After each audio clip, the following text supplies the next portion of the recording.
नमस्कार, आप देख रहे हैं क्लीन न्यूज इंडिया और मैं आशु सैनी। तो आइए दोस्तों, देखते हैं आज की ब्रेकिंग न्यूज। उधमपुर में बड़ा सड़क हादसा, सीआरपीएफ की बस खाई में गिरी, 3 जवानों की शहादत। जम्मू कश्मीर के उधमपुर जिले के बसंतगढ़ क्षेत्र के कंडवा इलाके में सीआरपीएफ जवानों से भरी एक बस गहरी खाई में गिर गई। इस दर्दनाक हादसे में 3 जवानों के शहीद होने की पुष्टि हुई है, जबकि 15 अन्य गंभीर रूप से घायल हुए हैं। राहत एवं बचाव कार्य जारी है। अमेरिकी टैरिफ पर पीएम मोदी का तीखा जवाब, कहा देश के किसानों के हित से कोई समझौता नहीं। प्रधानमंत्री नरेंद्र मोदी ने दिल्ली के पूसा संस्थान में आयोजित डॉक्टर एमएस स्वामीनाथन शताब्दी अंतर्राष्ट्रीय सम्मेलन के उद्घाटन अवसर पर अमेरिका को परोक्ष रूप से कड़ा संदेश दिया। उन्होंने कहा, भारत कभी अपने किसानों, मछुआरों और डेयरी उत्पादकों के हितों से समझौता नहीं करेगा, भले ही इसके लिए मुझे व्यक्तिगत तौर पर कोई भी कीमत चुकानी पड़े। मैं तैयार हूँ। जली नकदी केस में जस्टिस यशवंत वर्मा को झटका, सुप्रीम कोर्ट ने याचिका की खारिज। दिल्ली में अपने सरकारी आवास से कथित रूप से बड़ी मात्रा में जली हुई नकदी बरामद होने के बाद जस्टिस यशवंत वर्मा ने जांच को सुप्रीम कोर्ट में चुनौती दी थी।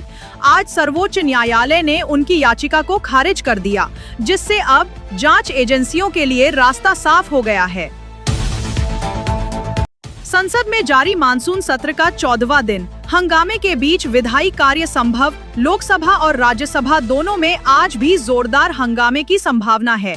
बावजूद इसके, सरकार कुछ महत्वपूर्ण विधेयकों को पेश करने और पारित कराने की योजना पर काम कर रही है। इससे पहले बुधवार को भी हंगामे के बीच 2 विधेयक पारित किए गए थे। भारत पर अमेरिकी टैरिफ का असर, क्यों बिगड़ा मामला और ट्रंप को क्या नाराजगी। अमेरिकी राष्ट्रपति डोनाल्ड ट्रंप ने भारत से आने वाले सामानों पर अतिरिक्त 25% शुल्क लगाने की घोषणा की है, जो 7 अगस्त से लागू होगा। पहले से लगे शुल्क के साथ अब कुल 50% टैरिफ लगेगा। अमेरिका ने यह फैसला भारत के रूस से ऊर्जा आयात को लेकर किया है। 5 दौर की बातचीत के बावजूद कोई सहमति नहीं बन पाई। उत्तरकाशी में कुदरत का कहर, धराली में बाढ़ ने दिलाई 1948 की त्रासदी की याद। उत्तरकाशी के धराली गांव में खीर गंगा नदी का उफान एक बार फिर विनाशकारी साबित हुआ। 6 अगस्त 1948 को आई आपदा की बरसी से ठीक एक दिन पहले आई इस प्राकृतिक त्रासदी ने इलाके को हिला दिया है। बिहार में एसआईआर को लेकर राजनीतिक घमासान, आज भी संसद के बाहर विपक्ष का प्रदर्शन। बिहार में मतदाता सूची के विशेष गहन पुनरीक्षण एसआईआर प्रक्रिया को लेकर विपक्ष हमलावर है। इंडिया गठबंधन ने आज संसद परिसर में जोरदार विरोध प्रदर्शन का ऐलान किया है। इससे पहले विपक्षी नेता राज्यसभा में एक अहम रणनीतिक बैठक कर चुके हैं। मथुरा में दर्दनाक हादसा, ट्रक की टक्कर से 3 कांवड़ियों की मौत, 1 गंभीर। मथुरा के जमुनापार थाना क्षेत्र में जयपुर बरेली बाईपास पर ट्रैक्टर ट्रॉली में सवार कांवड़ियों को ट्रक ने जोरदार टक्कर मार दी। हादसे में 3 कांवड़ियों की घटनास्थल पर ही मौत हो गई, जबकि 1 की हालत गंभीर बताई जा रही है। उपराष्ट्रपति चुनाव के लिए अधिसूचना जारी, आज से नामांकन प्रक्रिया शुरू। देश को नया उपराष्ट्रपति 9 सितंबर को मिलेगा। चुनाव आयोग ने गुरुवार को अधिसूचना जारी करते हुए नामांकन प्रक्रिया की शुरुआत कर दी है।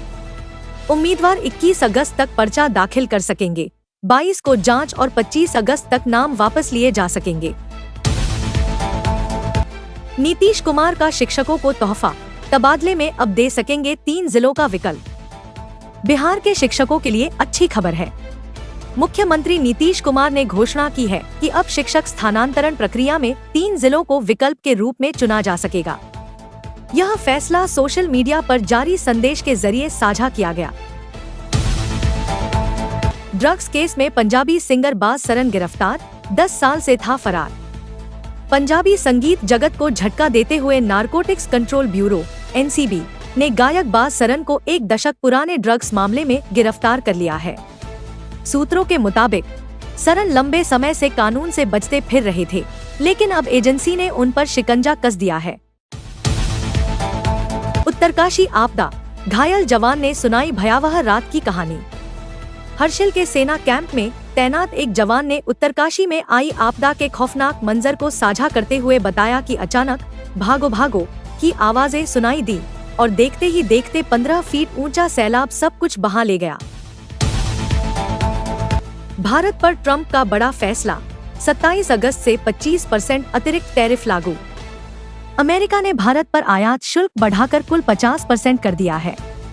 ट्रंप प्रशासन का कहना है कि भारत अगर रूस से तेल खरीद जारी रखेगा तो उसे इसकी कीमत चुकानी होगी। इस फैसले से भारत के वस्त्र, चमड़ा और समुद्री उत्पादों के निर्यात पर गंभीर असर पड़ने की आशंका है। चंडीगढ़, ब्रेन ट्यूमर से जूझ रही बच्ची की सर्जरी सफल, दृष्टि में सुधार की उम्मीद। चंडीगढ़ के डॉक्टरों ने एक दुर्लभ सर्जरी को अंजाम देते हुए बच्ची के मस्तिष्क में मौजूद 4.7 सेंटीमीटर ट्यूमर को नाक के रास्ते एंडोस्कोपी तकनीक से हटाया है। अब उम्मीद जताई जा रही है कि उसकी दृष्टि में सुधार होगा। मां ने डॉक्टरों का धन्यवाद करते हुए अपनी भावनाएं साझा की। मोदी बाबा से चाहिए फाइटर प्लेन, एकनाथ शिंदे के पोते की मासूम फरमाइश। महाराष्ट्र के उप मुख्यमंत्री एकनाथ शिंदे जब प्रधानमंत्री नरेंद्र मोदी से मिले तो उनके पोते रुद्रांश ने फाइटर प्लेन की मांग रख दी। इस मासूमियत से भरे पल ने गंभीर राजनीतिक चर्चा के बीच माहौल हल्का कर दिया। लखनऊ के दसा-90 चौराहे पर बनेगा नया फ्लाईओवर, कई इलाकों को जोड़ेगा सीधा मार्ग। शहर वासियों के लिए राहत की खबर है। दसा-90 चौराहे से होते हुए एक नया फ्लाईओवर G20 रोड से जुड़ेगा, जिससे ग्रीन कॉरिडोर से आने जाने वाले लोग सीधे इकाना स्टेडियम और शहीद पथ तक आसानी से पहुंच सकेंगे। अमेरिकी टैरिफ पर विपक्षी हमलावर, कांग्रेस बोली ब्लैकमेलिंग है। वामपंथी दलों ने मांगा जवाब। भारत पर लगाए गए 25% अतिरिक्त टैरिफ को लेकर देश में सियासी बहस गर्मा गई है। कांग्रेस प्रवक्ता पवन खेड़ा ने इसे अमेरिकी दबाव की राजनीति बताया, जबकि वाम दलों ने प्रधानमंत्री से इस पर संसद में सफाई की मांग की है। जेएमएम ने कहा कि भारत की अर्थव्यवस्था पर इसका सीमित असर पड़ेगा। टैरिफ के बाद ट्रंप की चेतावनी, भारत पर और प्रतिबंध आने वाले हैं। टैरिफ विवाद थमने का नाम नहीं ले रहा है।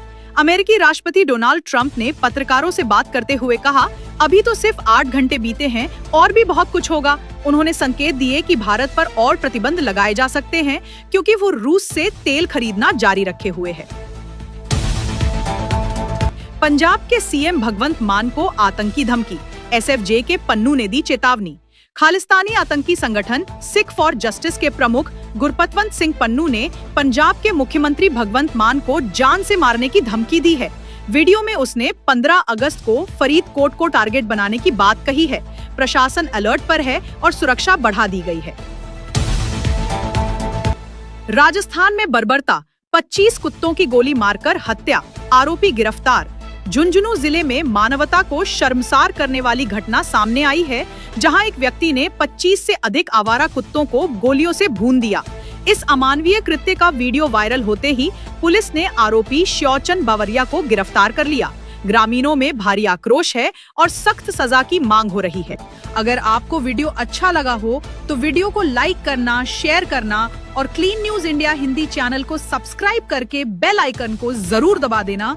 रोजाना ऐसे ही देश दुनिया की काम की और महत्वपूर्ण खबरें देखने के लिए मिलेंगे नेक्स्ट वीडियो में।